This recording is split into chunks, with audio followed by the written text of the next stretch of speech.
شیخ سادی د یو نواب میلمه شوی نواب ولا روټای وکړه ډېره لویه روټه نوابانو روټای خو خدای دې در باندې وخورئ ډېره اعلی چې روټای وخوړه نواب صاحب ورته وایي چې شیخ سادی څه مزه یې وه نو دی ورته وایي چې های نان شیراز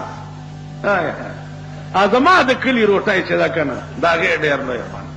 سبا نواب ورته بیا روټۍ وکړه چې بیا یې وخوړه ویل صاحب نن یې څه خوند و نو دی بیا وایي های نان شیراز نواب وی چې دا دی په شیراز کې څه خوري نو په درېیمه ورځ چې په نواب کې څومره زور و نو تمام شو چې ښه روټۍ وخوړی شو صاحب نن خو بیا څه خوند و دی بیا وایي های نان شیراز نواب دې غرکشه چې دا دی په شیراز کې څه خوري زما بنیاد وته چرته مړزان او چرګان او ایله او اوسۍ دا ټول مې راټول کو دی وایي های نانې زه چې زه کله شیراز ته رالم د ته کور او کلی به ګورم چې دا دی هلته څه خوري څه زمانه پس نواب راغی شیراز ته تپوس یې وکړه چې دلته د شیخ سادي کومه بنګله ده خلق ورته ویل صاحب د هغه خو بنګلې بنګلې نشته هغه پټي کې یو جونګړه غوندې ده دې کې اوسېږي جونګړه کې ورغه دروازه کې ودرېده د وښو جونګړه ده دروازه کې आवाज وکړو چې سادیا شیرازیا نامت بسا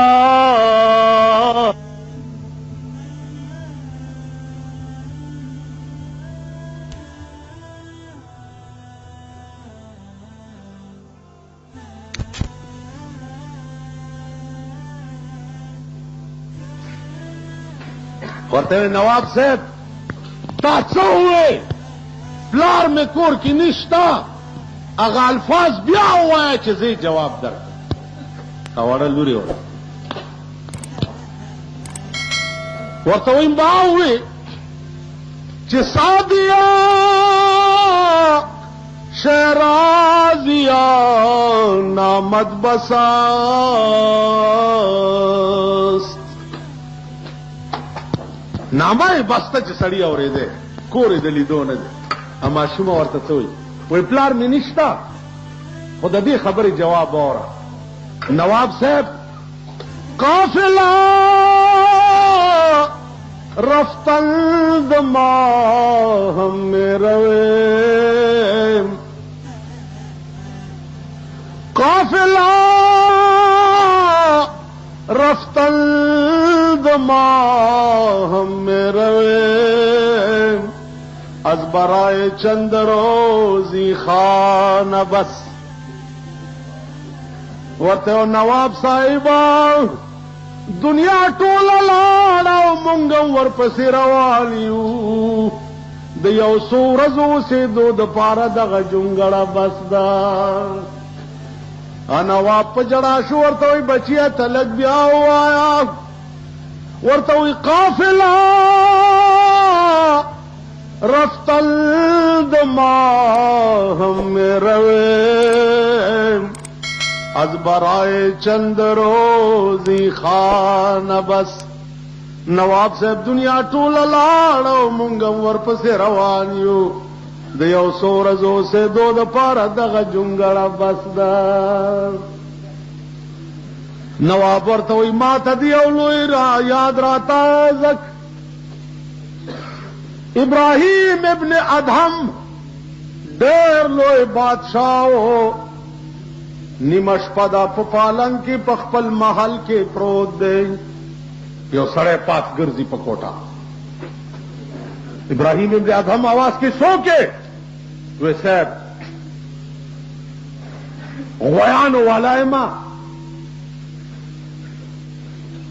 غوی رانه ورک ورته د خدای بنده تا د بادشاہ محل دی دلته سړی نشي راننوتی غوی کوم ځای راغو بیا غوی پاس په کوټه کې ورته ښه دا د بادشاہ محل ته سړی نشي راتلی وی نه وی غویان هم نشي راتلی وی نه نو که دې محل ته غوی نشي راتلی او سړی نشي راتلی کنه جی دومره لویه پابندي ده او ما ته وایي چې دلته غویان لټې نو تم پروت په پالنګ کې اواز کوي چې زه خدای لټوم نو خدای په پالنګونو کې چاته نه ملي بادشاہ وی ښه ټوله شپه یې ویښه تېره سحر دربار ته راغی ناست دی پریشان دی دماغ همغه سړی چې د شپې د غویانو والا په شکل کې راغلی او سهار د اوښانو والا په شکل کې راغلی او تر ګرځي سینتري ته تپوس کوي چې څه ګورې وی جي اوښ رانه ورک دی خدای بنده د بادشاه ناست دی وزیران دي دربار لګېدلی ده دلته اوښان لټې وځه ابراهیم ابن ادم دننه واورېد ویل علیا دننه یې راولئ وی نیو دننه یې پېښ کړ وی څه لټې کاکا وی صاحب اوښ رانه ورک وی کاکا تا سسری خو نه دی چې اوښان پکې راځي وی جي معافي غواړم سهار سکولی شم دا په کولو غوږونه اوري دا زما دا هلکان یې اوري دا دغه سرونه م چې پرېښي دي لیډي ډیانې شرمېدلی ملک شو زمون پرتګیستلی مخ شو زمون ښځې او سړي ټول په شرمونو و شرم سړی چې سهار را پاسي وایي خدای دا څه بد دې را سره کړي دي چې ښځه وی ډېر بخښه سړی چې په میک اپ شروع وکړي ښځه غریبه لس میلم تلي چې د ده میک اپ نه خلاص دا ملک تباه دی دا ملک د هلاکت او د تباهۍ په پلیټ فارم ولاړ پاکستان ټول عمر د پیرنګیانو جوکر ملک پاتې شي جوکر تاسو خپل تهذیب نشته د انګریزانو سرونه به ګورئ نو هغسې سر به جوړوئ د انګریزانو جامې به ګورئ نو هغسې جامې به اغوندئ د هغې غوندې پتلون به اغوندئ د هغې غوندې بوټ شرټ به اغوندئ خدای په قهر اخته قوم تاسو خپل تهذیب نشته ستاسو لباس نشته د سر ویښته په تاسو کې فیشن نشته پیغمبر 3 قسمه سر پرېښی دی وفرا او لما او جمعه 3 قسمه غوږونو تر نیمه د غوږونو تر پیسکو او تر اوږو زلف والضحى والليل اذا سجى والضحى قسم دی زما اے محمد استا پدی خیستا مخبان لے واللیل اذا سجا اوستا پدی تور زلفو چپوگوی خوری کی او تورش پا جوڑ کی یو کلی چی دا ویلیو چیز بیا لارم دا کلی امام ویلیو دا چرتا تفسیرونو کی نشت تفسیرونو کی دا نشت اوس ملیانو نمبر خو بو یوړو چې ګورې د اردو تفسیر به ورته د ملا په لاس کې چې د اردو تفسیر وګورئ د 60 نہیں سے اور میګ ولتا ہو ملا د اردو تفسیر سره څه کار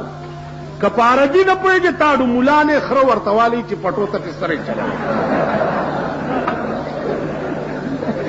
تاسو پوه شوي په خبره باندې چې ملای داغه په ډیکس باندې به د عربي تفسیر کو اردو تفسیر بتوالی گوری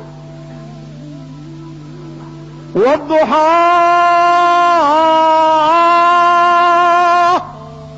والليل اذا سجا دا ترجمه چې ما وکړه دا چا کړې دا علامه علوسی کړې ده روح المعانی کې وګورئ د دې صورت په ضمن والضحى ومن الناس من فسر بوجه النبي والليل اذا سجى اي بشعر النبي صلى الله عليه وسلم زبادیزان ابراهيم ابن ادم ته وایي زه معافي غواړم څه عرض کولی شم؟ وی چې وایه. وی دې دربار کې تا نه مخکې څوک و؟ وی زما پلار. وی هغه نه مخکې څوک و؟ وی زما نیکه و. وی اوس څوک دی؟ وی زه یم. وی تا نه بعد پته نه لګي که زما زوی و خو وبکیني بل چا ته به دا. وی نو سری څه ته وایي؟ د سری تعریف وکړه. سری وایي دې ته چې زاړه مسافر ته لاړ شي او نوي وله راشي. نیکه دې لاړو پلار دې راغی، پلار دې لاړو ته راغلی، ته به هم ترې نن سبا کې لاړ شي بل به وله راشي. دا سری دی، دا دربار نه دی، دا سری دی. او بادشاہ بند کړي دربار. ولې صاحب بند کړي؟ پړه مې تیار شو. دربار بند شو چې بادشاہ کور ته لاړو. سګوري چې د ده په پالنګ کې د ده وینځه پرته ده، نوکره. خیال کوي چې زه بادشاہ یم او وینځې څنګه دا جرأت وکړو چې د بادشاہ په پالنګ کې څملاست. نو لخته یې راواغسته او یو څو لختې ووهل. وینځه چې راپاڅېده ډېرې وخندل، بیا یې وجړل. بادشاہ د لاس نه ونیوه چې اوخو دې جړل ځکه چې ما ووهلې. نو دا ودې خندل ولې؟ بادشاہ تا خپل کارو کو، ما خپل کارو کو، زه خپل کار کوه. زه وینا حل به وی ورته بس تا ووهلم ما وخندل، زما خپله خوښه زه لار لنډه وه. پخوا به غلامانو بادشاہ سره آکړ کې خبرې کولی شو. نن مونږه په دې اخبارونو کې به تاسو ګورئ چېرته دا وزیر په دوره تللی که او چاله څه ورکوي نو دا ګیرې والا ورته ولاړي نو هغه ته ګوري نو هغه ورته هسې اخله چینګه نیولي ده. هلکه خوله راټوله که خوله دې د مرګ په ناره بند شه. هغه لا درته کتلي نه دي، که درته یې وکته نو خوله چینګه که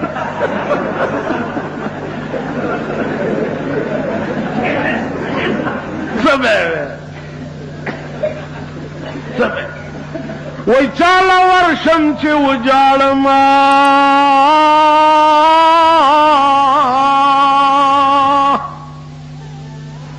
چاله ورشم چې وجاړم